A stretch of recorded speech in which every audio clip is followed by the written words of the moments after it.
And then, as you said, the last one we've got is the G6 Pro 360, which is basically a new version of the AI 360. So it's a much improved sensor.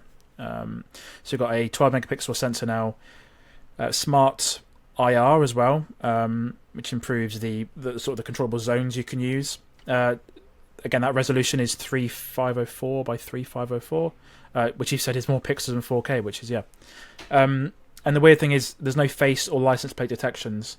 Now, I've got an AI 360 here, and when I've looked at it, it does...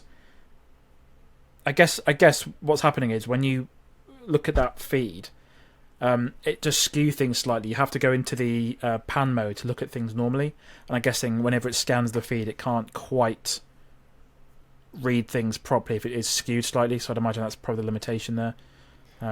Yeah, I think just from the fisheye lens, the same way that the AI 360, it doesn't support license plate or facial detection. It'll do smart detections, like it'll do people detections, but it won't do facial recognition just because of how warped the image is. I think so. Yeah.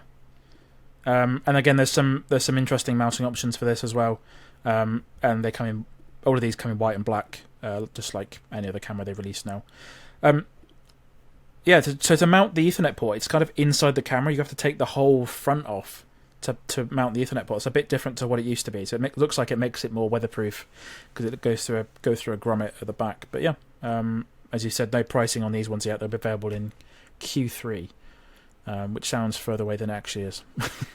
Right. Yeah, this fall. So they don't have a month for us. And I'm curious to see what pricing is when these come out, because the AI 360 is, I think, $399 US pricing. So I'd assume north of that for both of these, especially the 180 that has two lenses. Yeah. That's probably going to be, a couple $100 there. But we don't have pricing or a date. Just stay tuned for those things.